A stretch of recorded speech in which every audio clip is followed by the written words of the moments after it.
Hi everyone, Don Dodson from Dodson Designs, and today I'd like to show you some of the stuff that we've been working on in the shop, namely the Steampunk armor and the Steampunk Wind-up Girl harness that I made recently. And a lot of people have maybe seen little bits and pictures of it online, but I thought maybe a little close-up would be something we should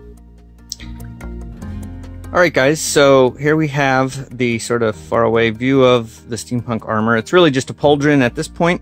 I do intend to add other pieces, and it's on my mannequin, Manny, who, yes, I named my mannequin. And it also has the cool leather hat that I made, steampunk top hat that I made as well. So let's zoom in closer and see what's going on. I used a couple different ideas in terms of the design. Most pauldrons were designed to protect one or both, depending on the set, of a user. Usually their weapon arm, because ostensibly they'd have a shield in the other. And of course this is steampunk, so we're sort of mixing things up. So basically what I've done is I've taken these plates, and this is all fairly thick leather plate. It's about 7 to 9 inches, or 7 to 9 ounces, so it's like belt leather. So it is really almost real armor. And I hand tooled all these different designs on here, of course using those little metal stamps and chisels and such. So each one of these plates is articulated and moves on its own, so that there's flexibility.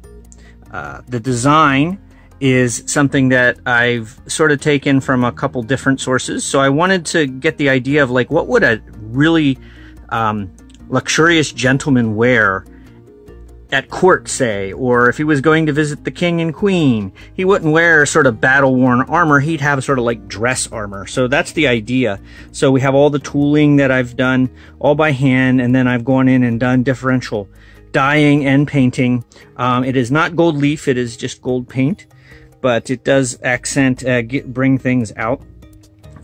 So each one of those plates is done that way.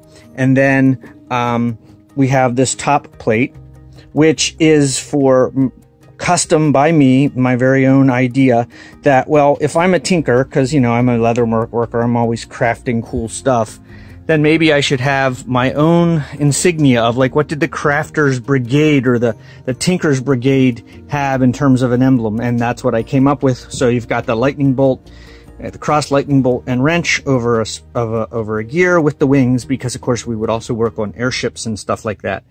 Kind of almost like a modern day engineers. So that's the idea, that's the design. Again, it's all handmade by me. And then even down here, we've got a design on the belt that helps support everything. And then we got one of these lovely little Celtic kind of touches to it. And then of course the belt goes around and attaches to the back. So that's the steampunk pauldron that I made.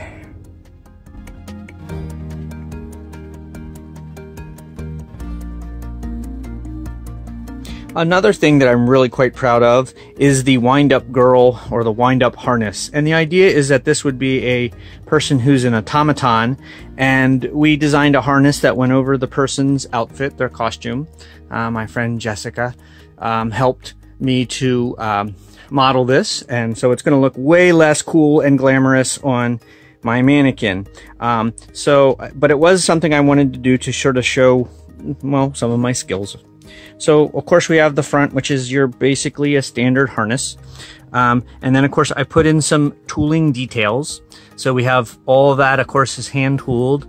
And then I added a little bit of sort of this notion of electronics. We've got a gear, or I'm sorry, a gauge that I kind of made using some recycled parts. I like to upcycle lots of things as I make it. And again, it's all hand tooled. And then as we kind of come around the back, turn Manny around here, and we have the whole back of the harness. The key does turn and is removable. So we have the back portion, and I'll take the key out.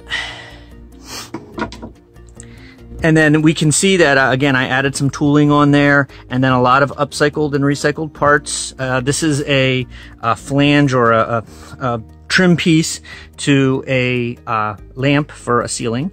And then we can actually open it up, and there are things that are going on inside there, sort of mystical things. I just sort of call it the flux capacitor.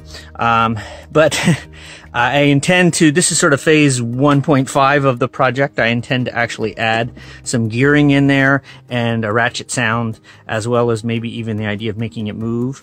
And of course we have another gauge in there that eventually I'll have hooked in there so it appears that it does stuff. So these are just some of the projects that I'm really proud of. I'll probably try to include in this video, if I can, pictures of what it looked like on the person. Thanks for watching these videos. I appreciate it. Have a great day.